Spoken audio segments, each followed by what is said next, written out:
All right. We talked on our group chat earlier, and we were going through all kinds of different plays, formations, protections, routes. Pat, we'll start with you.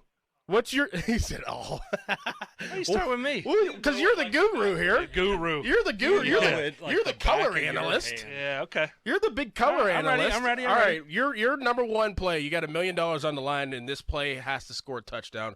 What is your play? Has to score a touchdown. Yes. First of all, what's the situation? Is it on the 20-yard line? You're spoken like a true quarterback. That is good. That is good. This is is good. Yeah. That's a good call. You're on the 40 score going a touchdown. You gave me a little bit of a parameter. You're on the 40 going in. On the 40 going in. Oh, let's go. Mm-hmm. Don't take mine, Pat. Yeah, well, I know what you're going. Yeah. You're going the one you threw 9 touchdowns to this dude on, probably. Come on. Yeah. So 9 is a good call, too, because there was got to only score 9. a touchdown. Honestly, one of my favorite plays was one that Sig put in, which was pinwheel, which was essentially so you got to give yourself essentially, in my opinion, you got to give yourself 2 chances to get to the end zone. I mean, if you're going to throw a one-on-one 9 route or a one-on-one post route, I mean, you're taking your chances that you don't get cover 2 or something. But pinwheel was a great play because we faced a lot of quarters back in that period of time. Yep. But if you get man-to-man, it was basically a post on the outside by number 1 and in by number 2, and then number 3, wherever he was coming from, whether from the backfield, whether he was a tight end flexed off the ball, was running a flat wheel concept.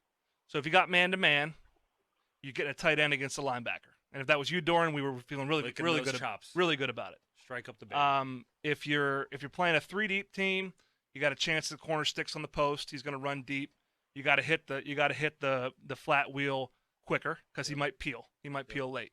But if you get quarters, you got a chance to throw that post. True quarters, not press man-to-man like Pitt plays now. True quarters coverage. So that was always a high red zone play that I would like as a quarterback because it was basically post wheel, shallow cross coming from the backside. I like that. I could just see that in my mind. It's beautiful. Bill, how about you? Yeah, because I threw a touchdown to you against Did Buffalo. You? Oh, that is right, yeah. Pinwheel. Is that your same play? So you guys are sticking together? No, he's throwing a corner. He's throwing a Kogo. Oh, yeah. 7 pump. Yes. See you. Soon as you said 40-yard line, I'm like, oh, it's over. It's over. So I'm gonna go. I have to go Kogo, the Kogo route.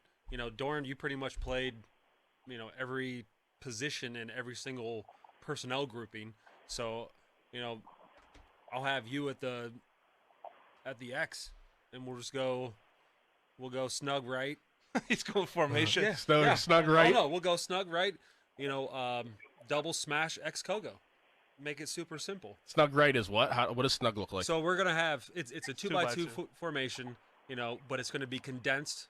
So 2 guys on the ball are gonna be about 3-4 yards away from the tackle, and then we're gonna have our inside guys inside of those, splitting the distance there, pretty much condensing and making sure the defense goes in the type of coverage that we want.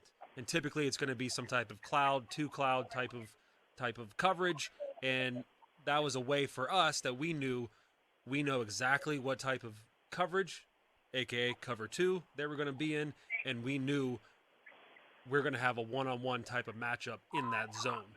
And with the type of players that I was fortunate enough to have, Dorin running those Kogos, Baldwin running those Kogos, I mean, I'm going to take those chances, one-on-one balls with you guys, and it was more than 50% chance that you're going to catch it and or score. So I'm taking those odds, and if money is on the line, X-Kogo. Yep. Touchdown. Tyler, how about you? Number one play in your playbook. Well, I would hate to be in that situation on the 40-yard line having to score a touchdown. But if you're asking me the play, as a quarterback, I think we all like options. So I think a play that has a chance to get a completion, to kind of get a horizontal or kind of a chunk play, and then a chance to score is the play that Matt Cavanaugh put in, called H-angle drag. Yes. Which was just a 2x2 formation where the number 1 receiver on the outside ran a skinny post.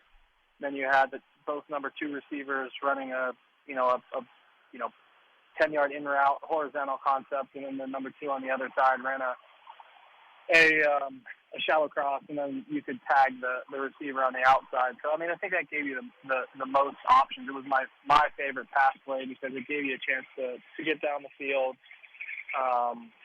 throw a home run shot or get something in man-to-man with a good player running behind the man-to-man coverage, and then you had the ability to tag someone on the backside with, any kind of indie route. But that was always my kind of go-to play, and a 2-minute drill or kind of a speed-up play where it kind of had everything that you wanted. It was a pretty simple protection and formation that you could get into, and you could run that the whole way down the field regardless of where you were at. So that was my blankie. That was the go-to. That was Pitt's number one pass the last 300 years under Mark Whipple. It was shallow cross. Now they ran it differently. That was one of the things that blows my mind. We were texting about this earlier. Yeah. Plays run or called different ways. Right. So we ran it with a basic cross with Cav. Right. Yep. That Tyler just expertly detailed. Sig and Mark Whipple run it with a OTB, over the ball route. So inside release by the tight end, basically a nut route at 10 yards. Yeah. Over the ball. We call it diamond. Yeah. Like a diamond. Yeah. But they ran the heck out of it. And just, shallow cross, man-to-man, run away. Zone, you work inside triangle, come back to the, curl route inside. It was read differently. We read drive differently under Sig because it was always scat drive burst with Sig, with Cav, burst across the formation. Sig ran it with 2 or 3 jet with a wide arc sit by the tailback. And we read basic shallow. Cav was shallow basic. It always blows my mind that how things are taught differently, but it's the same football play. It's the same play. People end up in the same area. Yeah, it's just, but where you start on a play, like a starting point's critical. Right. Where you start on a play, determines the play's intent. Right? Because where you start typically is where you want the football to go. Right. And that's number one. And with the play that Tyler's talking about, the H-angle drag concept play, the option play, meaning you have answers to every type of coverage. We threw more basics on drive when Sig came in spring of 08. Or spring of 08, yeah. After Cav went to spring of 09. Right. Then I threw in the previous 2 years because we started with the basic cross. I never got back to the basic because we were always running 2x2 drive with an option route on the 2-man side.